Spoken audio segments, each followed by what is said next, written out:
Requesting connection. Established. Encrypted. We're live. The show you've been asking for. Advice, technology, and community. Linux first, all others second. This is Ask Noah.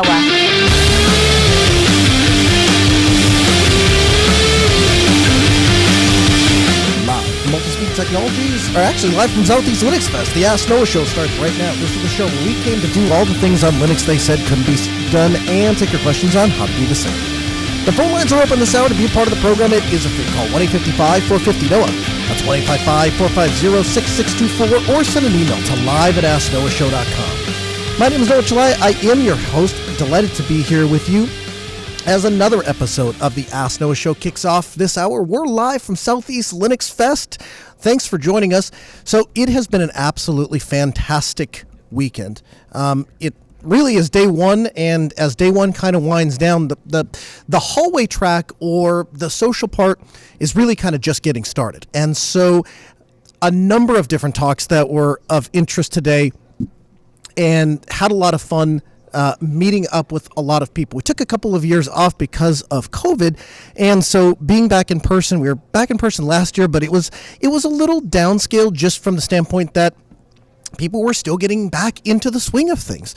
And so being back here has been absolutely fantastic. One of the cool things that just happened to work out almost like magic timing was the PineTab 2 showed up. And if you don't usually watch the YouTube version, this would be the episode to go and check that out, because we're doing full video this time. We have video capability in the studio, but I don't typically use it because typically an audio show, but the PineTab 2 showed up. So I'll be giving it a short little demonstration of that, and we'll be talking about that. As always, my co-host, Mr. Steve Evans. Welcome in, sir. Good evening, Noah. You kind of snuck by me. I was sitting directly across from you. I was watching to see when you left, and okay. You got by me. I'm sorry. I certainly did not mean to. So what ended up happening is as the dinner rush has kind of got on, we snuck out for kind of a late lunch. So we thought we almost would have gotten away from dinner, and then as it turned out, like the dinner time was going to be right before the program. So I certainly didn't mean to sneak past you. But what has been your impression of Self so far? So I think that there have been. The most interesting to me was there was a talk on Graphene OS, and what I found was interesting was the presenter presented for 20 minutes, and he's like, okay, I think that's it, I'm done. And then the audience would have kept him right past the time into the next one, just asking questions. I thought that was really interesting. Yeah, so I got a little more information on that. I was talking to some other folks. It turns out, I understand it. That guy has done that talk a few times, and I guess every time he does that talk, it's filled with questions. And so he's intentionally shortened it down to accommodate for the questions, because I guess every time he does it, there are different questions. But what's interesting to me, Steve, how many people came to the talk to learn about de-Googlifying their life? It's something that's really people are really interested in. I mean, I'm not really surprised in large part because we've seen a lot more of a reason to guard your data. Mm-hmm. That has always existed, but for some reason it started to percolate more, and not just with the tech people, but like, for example, my wife is a lot more cognizant of things that she's posting online and that sort of stuff. So it's been permeating into the mainstream. And I think that's kind of interesting. Absolutely. So there was another talk that I thought was of great interest, and it was a talk on postmortems. So if people have listened, to Ask Noah, then they've heard a small snippet of it, because you've done that talk a couple of times, and you did a very highly abbreviated version on Ask Noah. But if people want the full Monty, as it were, that'll be available online. And you gave like the entire presentation from start to finish, really digging into the human aspect of how to troubleshoot, not problems, but troubleshoot the troubleshooting process. Is that an accurate summation of what your talk was? Yeah, I think so. Largely, the idea here is like you have to understand what is going through people's minds, because your objective is not to figure out what happened, but why it happened, right? At the end of the day, there's no point in knowing what happened. Your objective is always to prevent yourself from doing it again, and that is not what, that is why. And to get at the why, there's a whole bunch of psychology you need to do in order to encourage people to share the right information, right?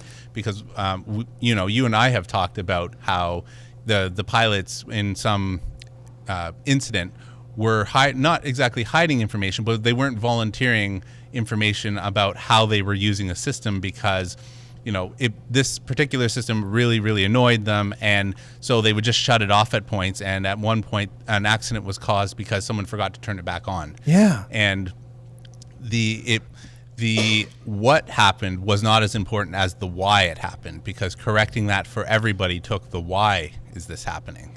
And not doing that means, the reality is nobody wants to get spanked, right? I mean, that's what it really comes down to. So if you put the stick in front of people, then they're unlikely to want to participate in your game because it means they're in trouble.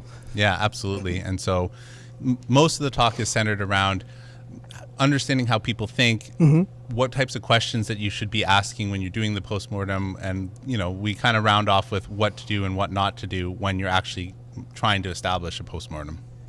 You spend a lot of time going to a number of different conferences around the United States, and you have a unique skill set insofar as you operate at a higher level than I think a lot of people do. What is your takeaway? If somebody were to ask you, what would you say sets Southeast Linux Fest apart from some of the other, we'll limit it to community-based conferences? That's a good question. I guess I should have expected that because, Noah's been coming here forever. And if we didn't meet here, it was one of the first times that we met here, Noah and I. So we have a long history here. I guess one of the things that's kind of interesting is you just find people lounging around here. And that's always struck me as somewhat interesting. And they kind of scatter chairs throughout the hallway. So the venue is set up in an L, and so people just kind of pace back and forth in the L, and all across these hallways there are just chairs that people just sit down, and it more than just standing and running into each other, which is the normal hallway track.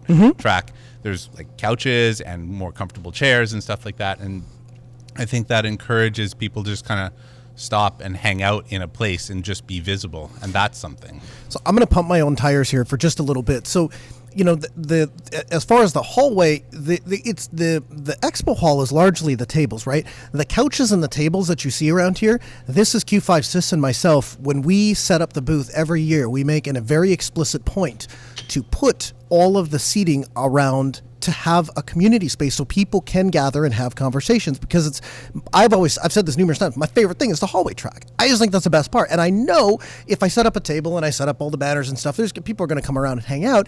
If there is comfortable seating, then they end up kind of sitting around and then they break off into little sessions and have ongoing technical conversations, or they get into minor little hack fests, right? And start solving problems and doing things. And to me, that's like one of the most valuable parts of any conference. So, I guess at the risk of pushing you up on a pedestal a little too much, I think a big part of self is you. And why I say that is because, like, Noah, if you haven't ever come to Self, you don't really understand. Noah just brings like tech projects and just sits and does tech projects while stuff happens around him. And what that does is like the other night I was like, that looks like Arch. Maybe I can like help out. And we kind of sat and troubleshoot something that he was, working through. And that people look to Noah for a focal point, right? Because it's something familiar. Like, everybody knows Noah, even if Noah doesn't know everybody. And I've seen Chris Fisher have this effect to a lesser extent in some of the other conferences, but Noah creates a very open, welcoming space. And what that does is, for the people that come here that don't know anybody else, they have a focal point of like, there's some connection with this person. And then that allows, a bunch of awkward people standing together, focusing on this person might strike up a conversation with each other while they're waiting to talk to you, which might not have otherwise happened. And I think that, honestly, that's a big part. I watch how people follow you around for food or for other types of things, like what's Noah doing, and it's been interesting to watch. Chinese food. Yeah, multiple times. So if I can, let's dig into that a little bit. So the project that you were helping me with was actually with the PineTab 2. And again, if you don't usually watch the video version, there's usually not much to see. It's usually just a chat room. But since we're live at Southeast Linux Fest, we're doing a full video production, so I'd invite you to do that. So I ordered I immediately when the PineTab 2 came up for available for order, I ordered one. And my motivation was primarily that I wanted an ability to display my drum charts. It's kind of a stupid thing, but like I have all of these charts that I use to play when I'm playing with bands and stuff, and I want a way to I want a way to store them all digitally, and I've come up with a system that works really well. But now I want a tablet that I can display them on, and every tablet I come across, it works for 4 or 5 years. And then whatever company it is, Apple or Android, stops supporting it, and it becomes e-waste, and it drives me nuts. So my hope with the PineTab 2 is eventually it will be able to replace that. And so it came, I was like every other Pine product, I've been absolutely blown away with the value that I get for the amount of money that I spend. So I pulled it out, and right off the bat, it feels like a high-end tablet. And I think, Steve, you were saying, when you pulled it out, you looked at it and said, it looks like almost like a Surface. It doesn't look like some cheap knockoff tablet. It looks like a class product. Yeah, it looks like it feels really solid. Like it's not razor thin like an iPad, and it's not big and it doesn't look big and plasticky. Like an Acer product, for example, their tablets are big hunks of plastic, right? This looks like it's a little bit more solid. Like it looks like you could cut vegetables on it. Yeah, and it feels really good. And so I pulled it out of the box, and I was initially super impressed with the build quality and the way they put it together. Then I noticed, so it comes with this box. It comes in the box, and I take it out, and it's a tablet, whatever. Then I noticed there's this other box, and I'm thinking to myself, why is there a second box? I have the tablet, I got the power supply. Like, what is this? And it turns out they shipped the keyboard with the stinking tablet. And I thought, man, every other manufacturer, this would be an add-on.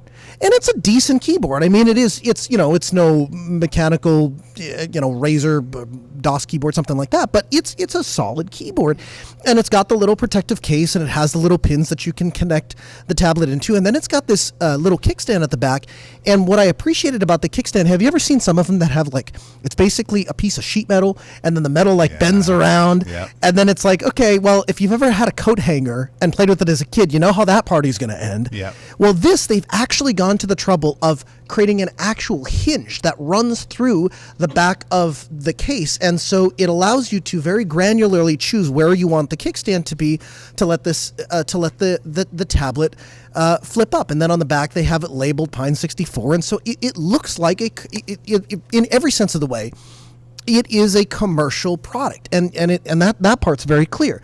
So I pull it out of the box, and initially I'm super excited because it feels good, and I boot it up, and the first thing I notice is on the display, as soon as I log in, I am greeted with KDE. And I'm thinking, well, that's really cool that it's a device that I bought, a stock device, and before I have had to do anything to it, all of a sudden I'm running Linux on the device with the desktop environment that I would expect to see on my tablet. And so I log into the device, and again, super excited, and I'm super happy, and everything seems to be going really well. And I think, great, the first thing I'm going to do is I'm going to get this thing connected to the internet, and I'm going to go get myself the software that I want, and then I'm going to put everything together. And I pull down from the little Wi-Fi thing, and there's no Wi-Fi, and there's no connection available. I'm thinking, okay, well, maybe I need to enable the device. There's a kill switch. That's what it is. There's a kill switch. Pine, they're so great with privacy and all the rest of it. They probably have it hardware disabled. So I'm looking for the kill. There's no kill switch. Why is the Wi-Fi not working? And so I think, okay, well, you know what it is. I know what it is. I just need to plug it in, and I need to get an update. Maybe that's what it is. And so I go on the forums to look to see if there's an update or something like that. And sure enough, there is a forum post about the Wi-Fi driver not being shipped with the thing. Okay, not a problem. You know what it is. Now I understand. See, they packaged the device and they shipped the device out to me. But then at the time that it left the factory, they didn't have it fixed. But now it's fixed, and I just have to plug it in, get a wired internet connection, and then I'll be fine. So I pull out my Type-C dock and I plug it in, and I plug the Ethernet cable in, and there is still no internet, and it doesn't even recognize the wired connection. And now I'm starting to get a little disappointed. This is not a great experience. And so I read a little bit further, and I find out, they don't have a driver. So it doesn't work. It's not going to work. Even if I could get it to work wired, it's not going to work. So that was, if I'm honest, it was a pretty big bummer. Because, here's this device. I pull it right out of the box, and it doesn't have functioning Wi-Fi or Bluetooth. Okay, well, I won't let my parade be rained on. I will find another way to get onto the internet, and then I'll evaluate the rest of the tablet, and I'll circle back to the Wi-Fi problem. And, some of the solutions that are coming up on the forums is like people used USB Wi-Fi adapters and stuff like that. Well, that's the last thing I want to do with a tablet is have a freaking USB thing hanging out the side, for crying out loud. You bought a Mac, right? All these dongle life. Exactly. So I was frustrated, but I wasn't going to be, my parade wasn't going to be rained on. So I took a mobile hotspot and I put it into tethering mode and did all the dances to get it connected. Okay, now I'm on the internet. Fantastic. Now we can make some progress. I can at least get some software installed, and I can find out if it can at least do my drum charts thing. Because you know what, Steve? At the end of the day, as long as I can get some drum charts on there, that's what I really wanted it for, so whatever. So I go to install a piece of software. It's Arch, so that's kind of cool. So I go to install a piece of software. It doesn't work. Can't install any software. And it's giving me these messages about the signature being corrupted. So this is where you come in and you look over my shoulder, and you're so kind. You look over and you see me struggling with it, and you're just like, "Can I help?" I'm like, yes. And I just shove it over and you set it in front of you. So I'll let you explain. Like, what did you do to unbork the signatures? Well, so the first thing is, like, anybody who's run Arch has probably run into this at some point, and it stems from the Arch Linux keyring, right? So in this case, you didn't have an Arch Linux keyring package. So if you did a Pacman QS, it wasn't there. And so the what should have been the simple solution would be go grab the package out of the repo, pull it down, and then do a pacman-u and have your keys. And that's normally what works. But because there were no keys to replace on this system, it was saying the Arch Linux keyring package was also corrupt, and we ended up in this problem where we had essentially, it was saying all of the packages were corrupt because they were signed, but we didn't understand the signature on the package. So at the end of the day, I believe what we ended up doing was going and grabbing the image for the PineTab and hoping that it was updated enough to have the requisite software on it, and so we reflashed the PineTab, and I believe that's what worked. Yeah. So the interesting thing is with the Pine Phone or the Pine Phone Pro, it's interesting because ARM works differently than Intel. If people don't have experience, they don't have UEFI, so you can't just boot off of a device and then run an installer, right? You have to flash an installed operating system onto the flash storage. Well, that's easy enough if you're booting off of an SD card, but when the storage is, connected and built into the device, you can't really do that. So Pine has come up with a clever way to get around that problem. And what they've done is they've flashed a particular operating system that allows you to put this operating system onto an SD card, and you boot off of the SD card. And then it allows you to plug the device into your laptop, and the laptop shows up as the eMMC shows up as removable storage. Well, then you can just DD whatever the installed image you want is onto the eMMC, Bob's your uncle, and you have an operating system. And that process has been great, and I think that's fantastic, and that was easy enough for me. But then, with the PineTab, they've actually done something different. The recovery image actually boots you into this little recovery installer, and it gives you a couple of options. Drop to a terminal, and one of the options is flash the eMMC with a fresh new install. And so I did that, and sure enough, it didn't fix my Wi-Fi problem, didn't fix the Bluetooth problem, but at least it fixed the signature problem so I could install software. So that gave me the opportunity to at least evaluate the PineTab as a device. And as a device, the screen resolution is a little lower than I would have liked. It's 800 by 640 or something like that. Not a 1080p display, which is okay. The sound, though, kicks the crap out of my ThinkPad. I mean, my ThinkPad has essentially like little dime speakers in it, and it's terrible. This thing is, it sounds nice for a tablet. So I spent probably 3 hours last night trying to install Waydroid. Yeah. And that was a process in and of itself. And so we pulled Waydroid down, and I eventually got Waydroid to run. I tried to install the software that I want, which is Songbook Pro, and I couldn't get it to run. I had the Aurora Store installed. I even signed into a Google account with the Aurora Store, but I couldn't get Songbook Pro to install. And I can't find an APK on the internet of Songbook Pro. Eventually, so that was problem. Okay, so that was problem one. Then I'm losing track of how I fixed these things. Oh, I know what it was. So I originally started with Aurora Store with the anonymous account. Mm-hmm. Once that didn't work, I signed into an actual Google account. Then I was able to get Songbook Pro installed. Okay, we're making progress. But then I ran into a new problem. there's no accelerometer, or the accelerometer doesn't work inside of the PineTab 2, so it doesn't go into portrait mode. So I can manually rotate the KDE desktop to be in portrait mode, and I can launch Waydroid and launch Songbook Pro. However, Waydroid always launches in landscape mode, so it just cuts off like the two sides, and it doesn't actually solve my problem. So at the moment, I have no way of using this for the thing that I wanted to, which is to display my drum charts. So I cast that aside for the moment. I'm convinced it'll get there. I'm sure they'll work these issues out. So then I went to see what else it could do. So my next thing was, every time I travel, I want some form of entertainment. Now, for you, I think that's the Steam Deck, right? Yeah, I bring my Steam Deck around with me. And you just have it in the hotel and... Yeah, right now it's in my backpack because a bunch of us were sitting around kind of fooling around with our Steam Decks over there. But yeah, it's the Steam Deck largely. And then if there's an internet connection, I might use a browser to get to Plex. Okay. Oh, so you do watch media on it? Yeah, I do. Yep. So that was my next thing is I thought I'll use it as an entertainment device. And so I installed Kodi and threw some media on it. And it's great. Plays the video smooth. Again, sound is actually better than my ThinkPad. So, and even with this little kickstand thing, I was laying in bed, and you would think this would be like too floppy and wouldn't work. Actually works really well. Had it up on my knee, and it was just fine. In large part because you can make this little kickstand be as granular as you like, so you can get the proper angle of the dangle of the tablet. And so I installed Kodi, and I was using it for that. That worked really well. Got VS Codium installed and was able to do my show notes and stuff like that. That worked really well. And installed Audacity and got Firefox and stuff like that, and that working well. One of the other things that they did that I thought was really clever, they used the web browser from Sailfish OS, which is called Angelfish. And originally I was like, well, why would I want Angelfish? Why wouldn't I just want Firefox? I use Firefox on everything else. I use Firefox on my phone. I use Firefox on... Why wouldn't I want Firefox on... I'll tell you why.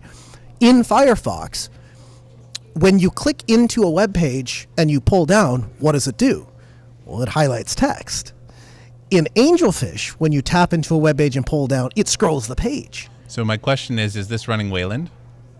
Because if it's running Wayland, so there's flags that you can pass in. So not elementary, Endless OS does this. And, okay. And so there's actually just a command that you run, and basically it just toggles the mode in Firefox. It's just a simple one. You can find it all over the internet. Lots of people are talking about it. It's not specifically related to your tablets, related to touchscreen and how it works in touchscreen. And so ran into this problem, solved it. It just stays in the history in the browser for whenever Endless updates itself, and then you just rerun it the next time Firefox is updated, and it goes back to scrolling as normal. I'll have to give that a shot. So I discovered, I guess, why they, or one of the reasons, I guess, why they maybe had started with Angelfish. But as far as like having like Yakwake or a drop-down console, all of that stuff works great. Using VLC works great. Audacity works great. All of the things I would do on my laptop or on my desktop work great. Now, does it feel like you're on a Core i7? No, it doesn't. It feels like I'm on a entry-level ARM device. But you know what? I spent $200 on this thing. $200. And you and I were having a conversation. Steve, what can you buy at a big box store for $200? That's a good question. There isn't a whole lot you can buy for $200. You might be able to buy a Pixel 6 if it's on sale. Okay. That's something you could buy. But yeah, for $200, there isn't a ton that you're going to get value, especially for what you're looking for. Mm-hmm. You can do a lot in the used market for $200, but at a retail store, not a whole lot. So, if you might get like some entry-level thing, or maybe I think you were saying like maybe mid-level tablet sort of thing? You can get a decent mid-level tablet, but at the same time, you're going to be constrained. Usually at that price point, where you're going to be is like a limited set of upgrades that they will support. Mm-hmm. Maybe you're on an old, usually you're several versions, not one, not two, but like multiple versions of Android behind, and that's just where that tablet's going to stay, and there'll be some other compromise that you'll make at that price point. So I saw some interaction on social media that was really disappointing to me. And basically there was a guy that was explaining that he had tried to run the Pine phone as his daily driver, and it eventually wound up inside of his desk drawer because he couldn't use it. And somebody else responded to his message and said, "Yep, see, that's the real end of the story, is that Pine is nearly nothing more than a company that makes e-waste." And I thought, That comment is so tone deaf to what this company is and the products that they produce, because I have learned more about the Arch process, the signature process, how the ability to experiment with ARM devices and these sorts of things. They make it so stinking easy because they give you access to everything, all of the schematics, all of the parts, being able to boot into things and flash different operating systems. You and I sat in a presentation today and the guy said, you got to use the right USB cable. You got to buy the phone from the right place. You can't buy it from these places. You got to make sure that you get this, that, and the other. Why would I want to jump through all those hoops? What about I just want to own a device? Where can I buy a device where I can just own the device outright and do what I want to do with the device? And to me, that's what this does. Now, does everything work perfectly out of the box as if it did if I bought a $1,000 new tablet? No, it doesn't. So there's the Bluetooth issue. The other thing is there's no standby, right? So if this thing is on and I close it, doesn't go into standby. If I go into the menu, it does. Well, the screen shut off anyway. But if I go into the launcher menu, hibernate or standby isn't an option. My only choice is to shut down. So there's definitely room. Oh, and when you shut down, it's funny. It's reminiscent of like the 1990s. You shut the tablet down and it says this machine is ready to power off or something like that, and then you got to push and hold the power button and power it down. Yes. So is there room for improvement? 100% there is. But to me, the fact that you can get a device that has two Type-C ports, that has HDMI out, that has 8 gigabytes of RAM, that has a touchscreen display, that has a little keyboard dock, and the device is designed and built for you to do what you want to do with the device, whatever that happens to be, and it's at a price point that anybody can afford. To me, that is a super valuable investment. And so today, it's a great note-taking machine. It's a great media playing or entertainment machine. It's a great learning experience. And someday I hope it will eventually check my box of being able to be a drum chart machine. But today it doesn't quite do that. But in even emulating Android, like, again, it wasn't silky smooth. It wasn't like running it on a Pixel 6, but it functioned like Android ran, and I could launch the app I wanted to launch. So I think there's tremendous value in these types of devices, and I've said this numerous times with Pine, and it's absolutely true with the PineTab too. I think so. I paid $200 for this. I think I got well in excess of $200 worth of value, and I say that even knowing that it doesn't have working Wi-Fi out of the box. I'm sure they're going to get that fixed. I'm sure that's something that's going to come down the pipe, and I'm perfectly okay being one of the early adopters. But that whole process from start to finish was like a 3-hour thing to go through and do these things.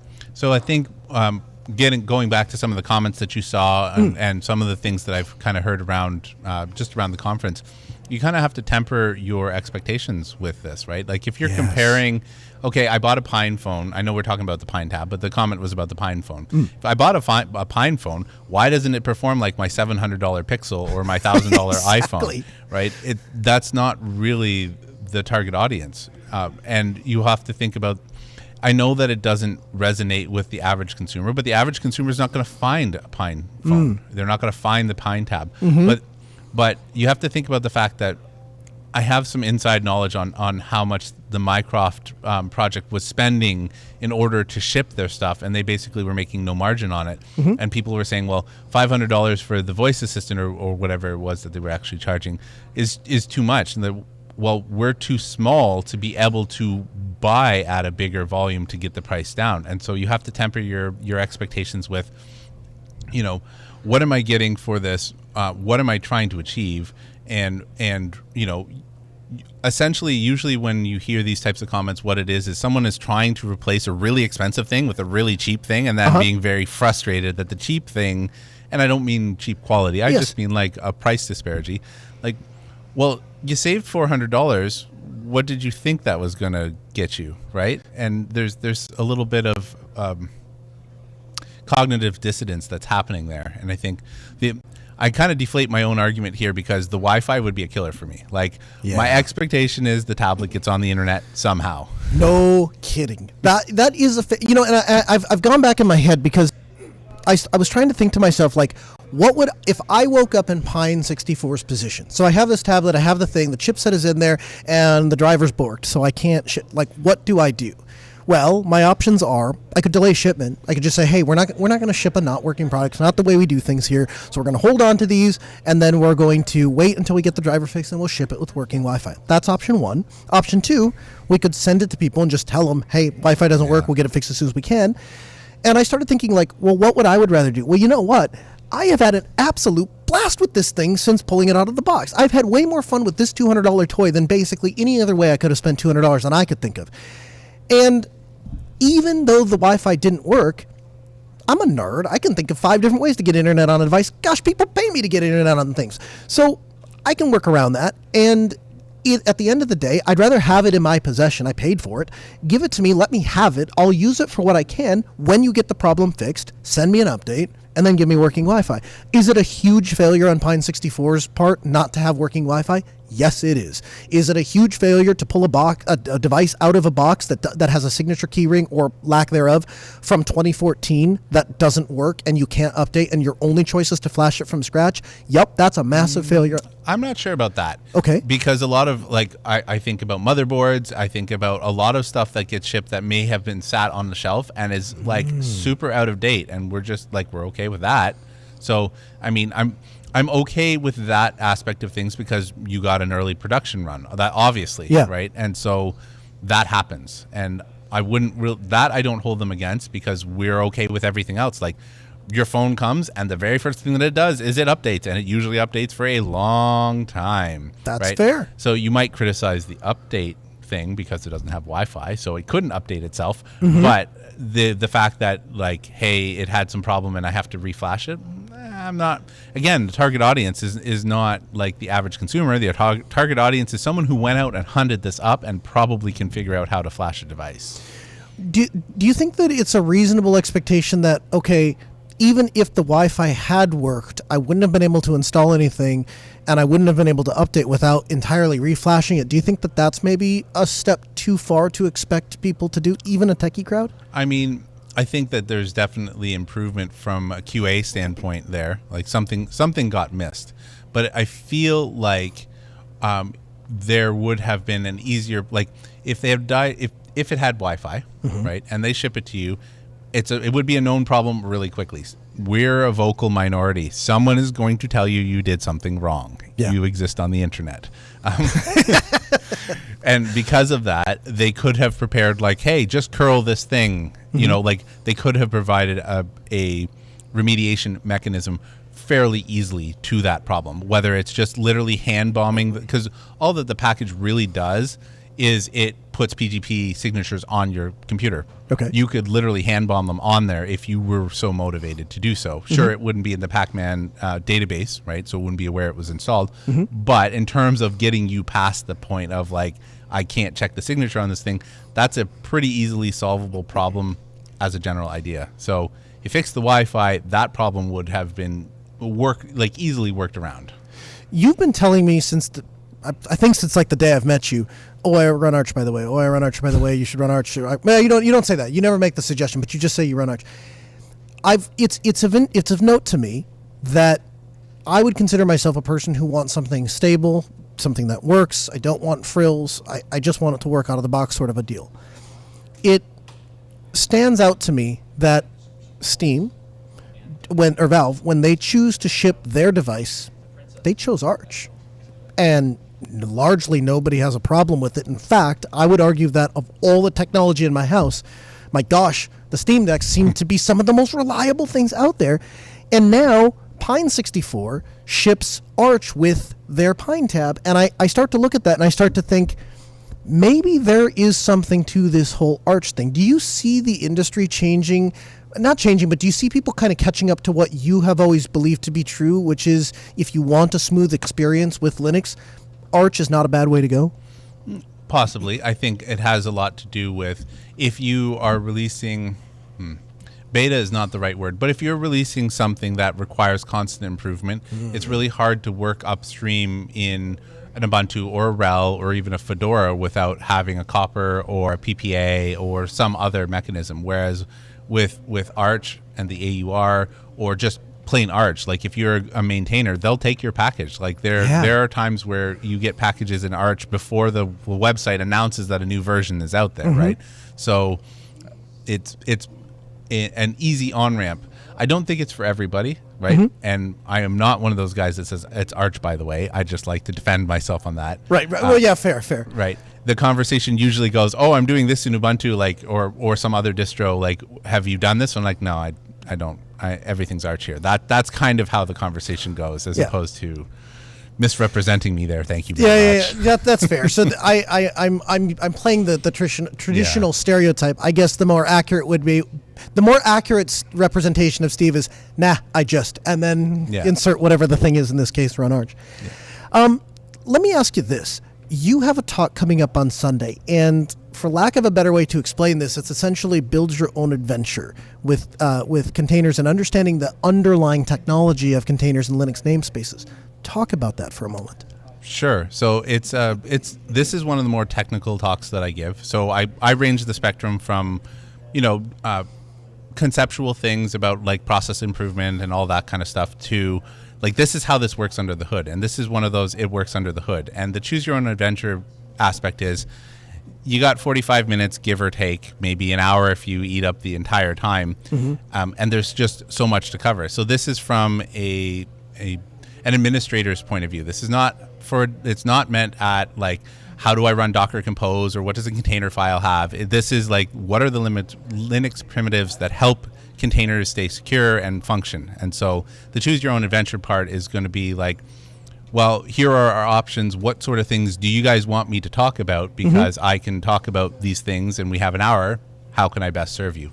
Taking a page out of your book for that. Yeah, no, I would say we share that. That's one of our shared passions. What do you think that talk is appropriate, or let me rephrase the question just this way. If somebody doesn't have a high technical aptitude and they're maybe new, or this is the first year, they're just kind of getting into the Linux sphere, open source, is this a talk that they can get something out of?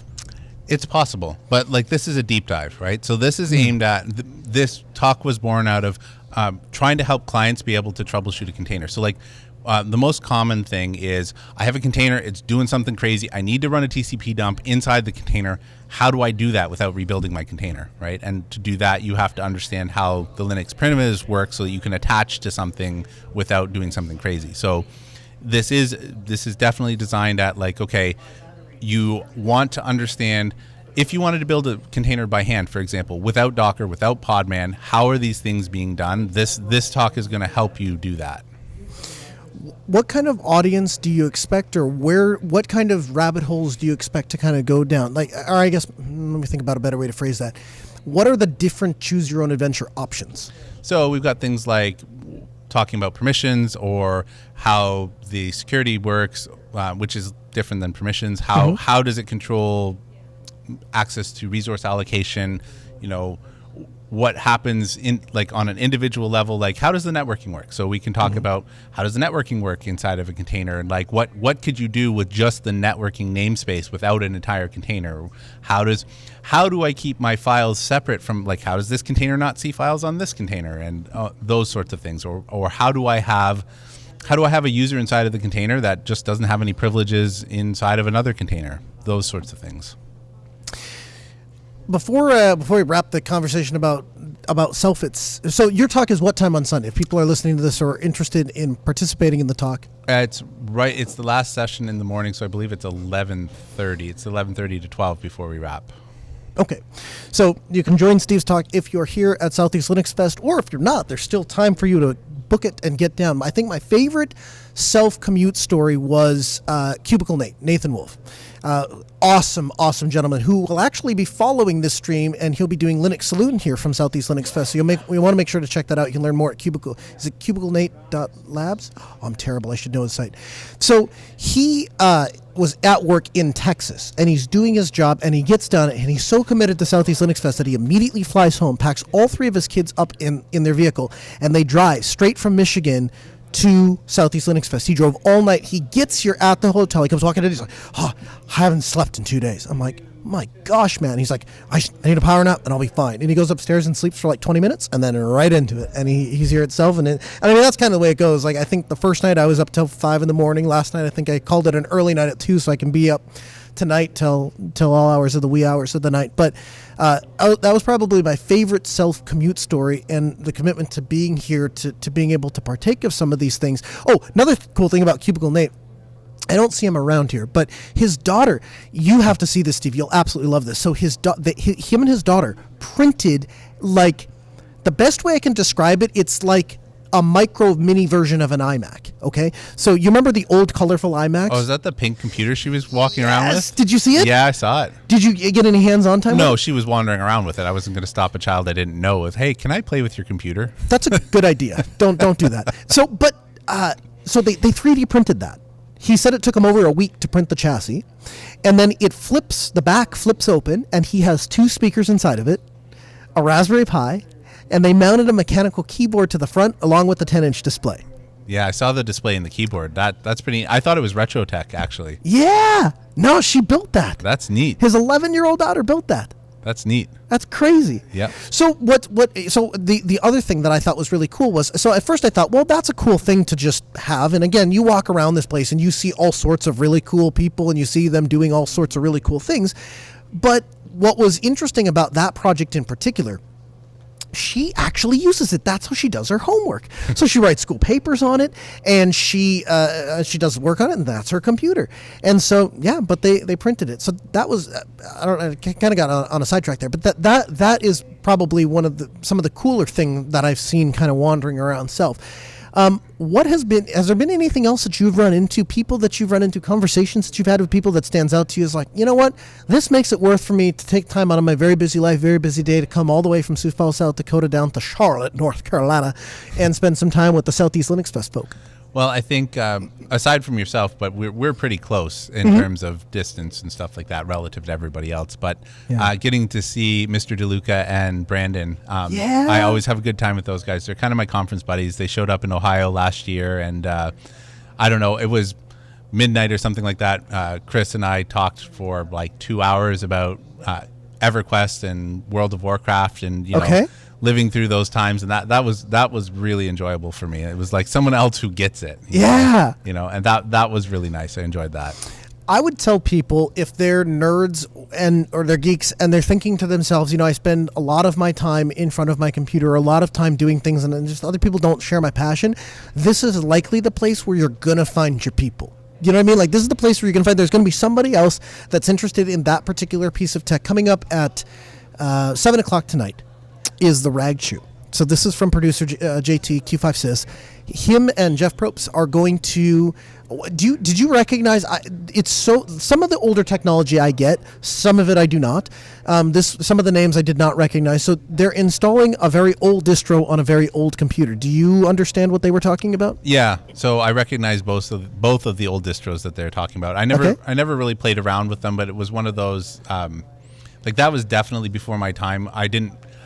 I had a 286, but it was my dad's, right? My first computer, my first very own computer was an AMD Athlon. So I wasn't able to tinker around with switching out the operating systems on the family computer. That just was not allowed, right? Not until I bought my own.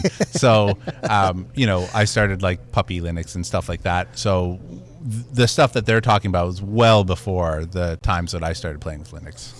So they're going to do that. Last year they did. They installed distros on a PlayStation 4. Well, they tried to, but they ran into a cloud problem, so they couldn't. And then, but the 286, funny enough, right? 30 years older, but because it doesn't have proprietary garbage and it's not vendor locked, that you can install just fine. And I think the most interesting thing there was, and you had actually heard of this. I was not familiar with this, but in Red Hat 2, I think you said it was a Christmas special or something like that? No, it's the Halloween. Halloween. Yeah, it's the Halloween release. So they had Redneck as a language, you know, a choice. And so it would do things like, y'all about to wipe your like YER, your data off your drive. It's going to destroy everything. You sure you want to, and like the entire installer is kind of phrased that way. And it's just, I don't know, downright hysterical. So that's going to happen tonight. We'll be streaming that. That'll be at live.minddripmedia.com. So you're more than welcome to hang around for that. We'll have that available for you.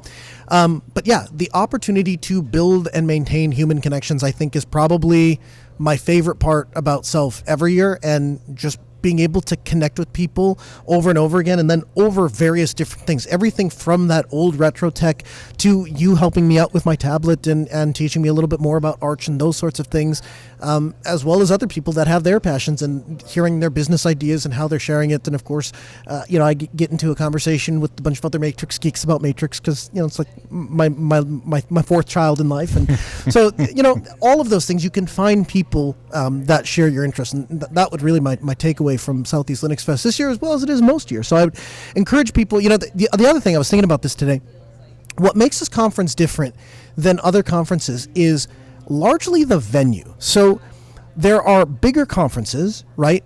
But the issue there is they are often held inside of huge convention centers, and so you're either commuting from another hotel, or even if you're staying on site, you're taking an elevator down, you're walking like a mile and a half to get over to the convention center.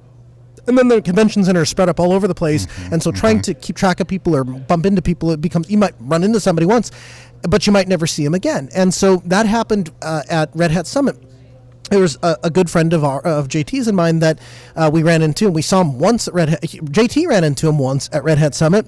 Neither one of us saw him ever again. We're at the same conference, and we never once bumped into him again, because it's so big and it's so spread out, and people are across like 8 hotels.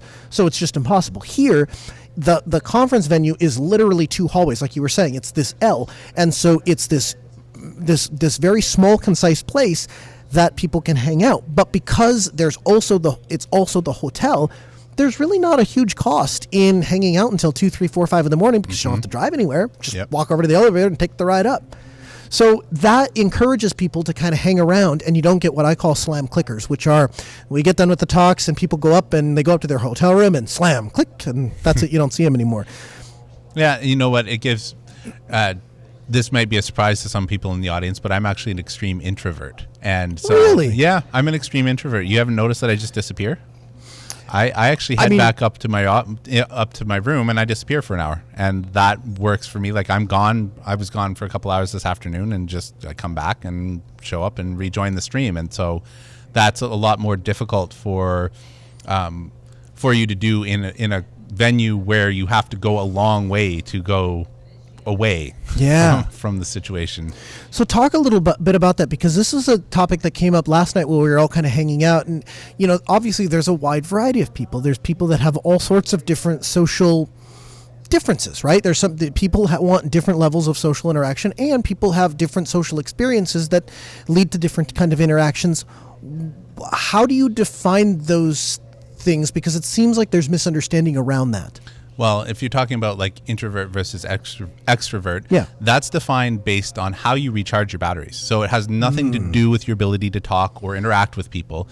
It can be like that is a symptom of, but a symptom of is not where the definition is. Mm-hmm. So if you recharge your batteries by being like, for me, it's really draining to be around a lot of people all the time. Mm-hmm. And I just start to shut down. So I start by being quiet, and then I'll just like wander away. And when my battery's really low, then the manners go out the window. And I don't mean like I get rude. Right. I'm just going to disappear. Like, you'll be in the middle, like maybe you're talking directly to me. I will be polite enough to stand there. But as soon as you're done that sentence, I'm just going to walk away from you. Like, sure. And that's just part of the battery is so low. I just don't care. Like, I need to leave now. That's kind of your personality in general, though. How do you phrase it? It's lonely being on top? Yeah. Well, let's not get into that. That's a whole other talk. Okay. All right.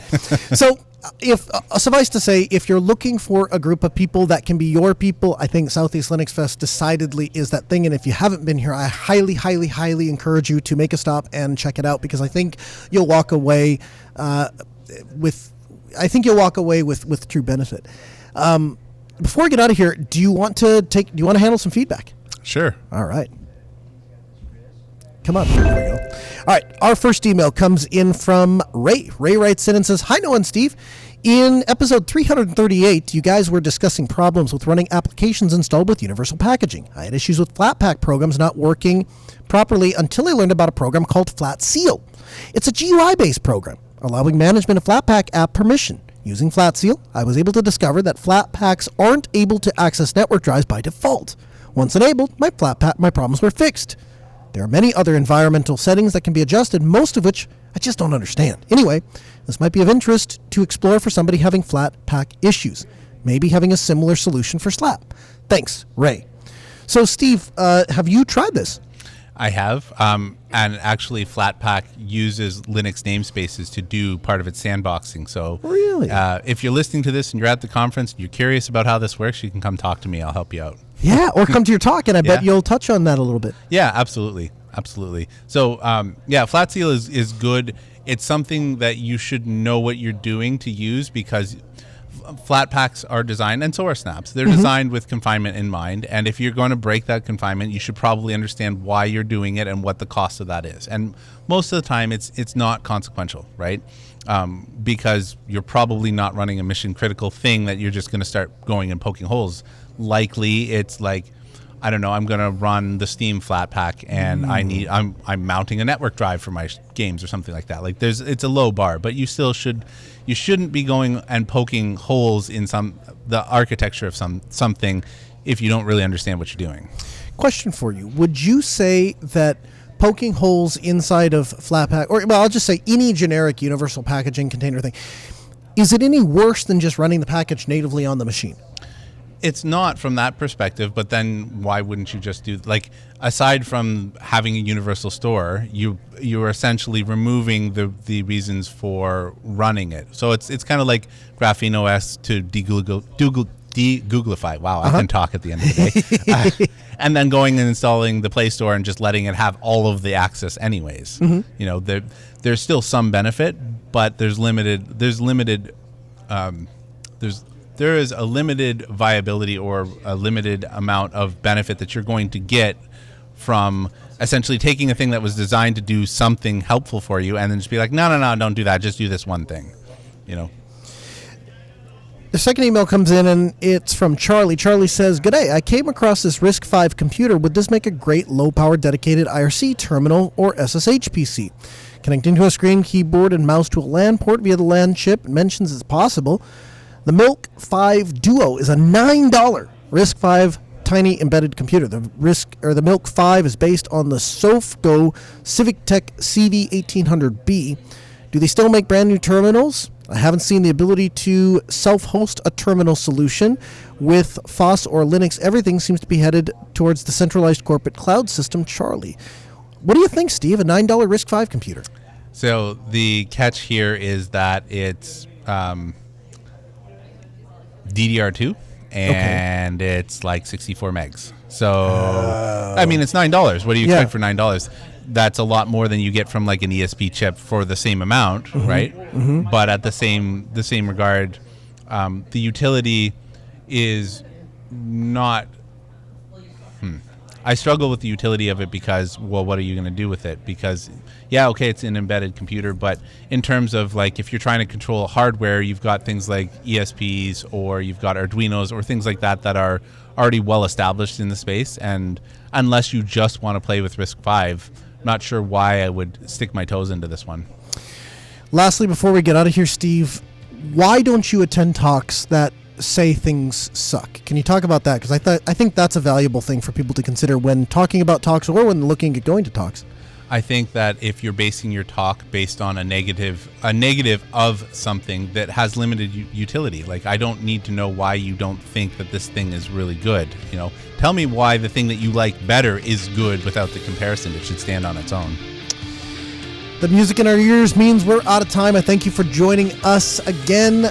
Follow the stream at live.minddripmedia.com. You can follow us on Twitter. I'm at Colonel Linux. He's at Linux Ovens. The show at Ask Noah Show. We're back with you on Tuesday. We got our studio fixed, so we'll be back on the air and live and all the rest of it. AskNoahShow.com. Have a good week.